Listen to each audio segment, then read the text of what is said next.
The last kind of series about foam, we're down here at the Woods Hole Fire Station, Station 2, and we're going to talk about the old-fashioned way, very briefly.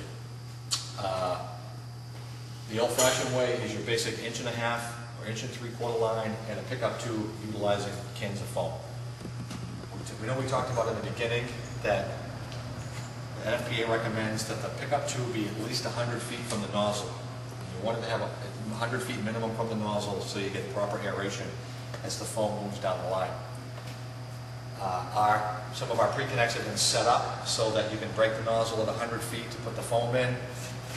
If you've got sufficient manpower and evolving operation and you want to do it that way, that's okay. You break the line 100 feet back, insert the pickup tube, and operate your foam cans 100 feet distance from the nozzle. The reality is it's not always possible based on manning. You want to avoid clogging up the pump panel if you can. Sometimes it's necessary. If you don't have a big evolving fire, if it's just a situation where you're doing some vapor suppression, or you just don't have the manpower, there's kind of a cheating way that you can do this, because we know the nozzle has to be at least 100 feet from the nozzle. The pickup tube has to be at least 100 feet from the nozzle. That doesn't mean it can't be 150 or 200 feet. And the old-fashioned cheating way is to just take the pickup tube, stick it on the discharge, right here, like this, break the line, attach it here, and then the pump operator, make sure you're, obviously you want to check your metering valve to make sure you're on 3% for hydrocarbon, 6% for a polar solvent. Primarily we're going to deal with hydrocarbon, 3% fires. Break the line, and you can operate the pump operator can take care of dealing with the foam if your manpower resources are limited. It's kind of a cheating way. It's not the perfect world, but the reality is sometimes it's necessary to do that. The last thing we're going to talk about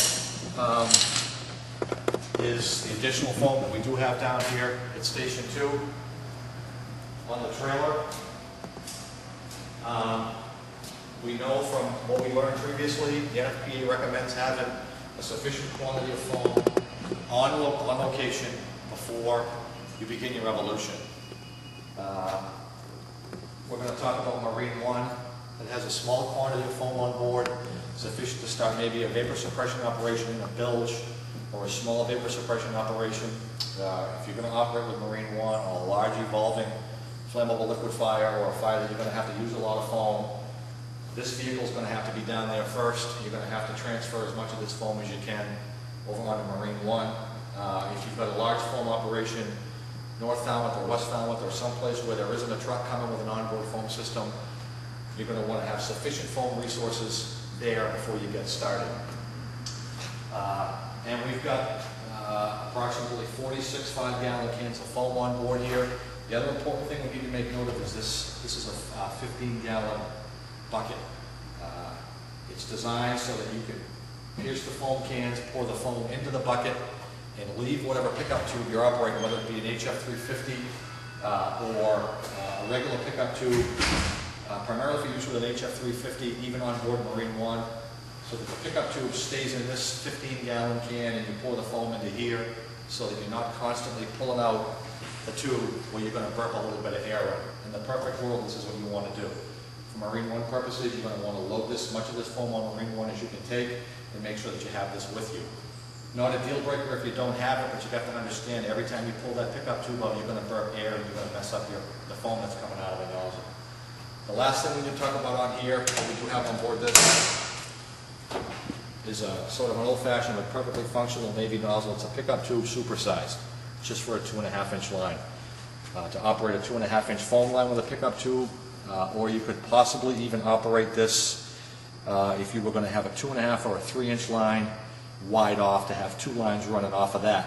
As long as you were at least 150 feet back, you could use this pickup tube and the foam in the buckets to take a 2.5 or a 3-inch foam line and split that into two attack lines.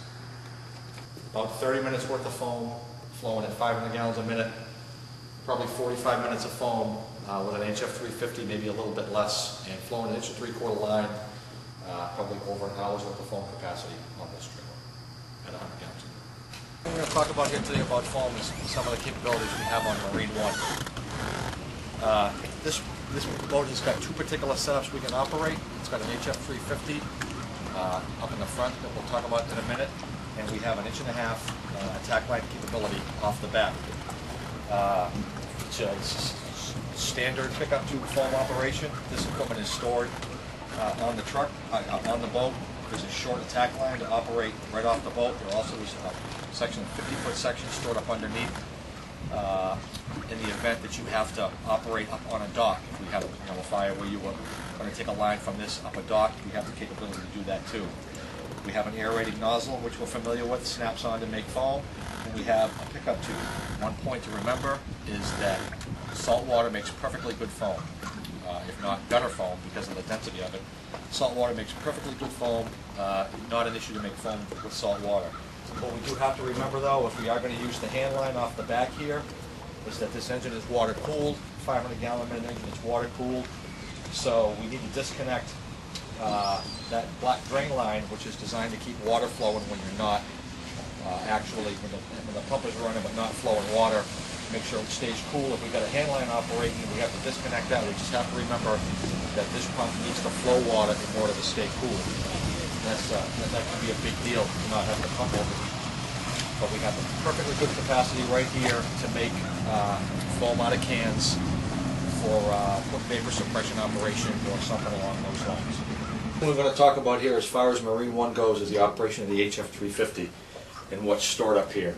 We do have an HF350 nozzle, same HF350 we have on all the other trucks. Attach up here on the deck gun, 350 gallon a minute nozzle, 200 psi discharge pressure, no different than the pumpers. We do have 3 cans of foam already stored on board here.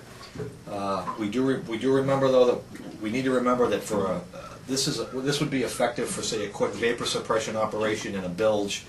Where you want to just put some foam down to keep some vapors down in a bilge.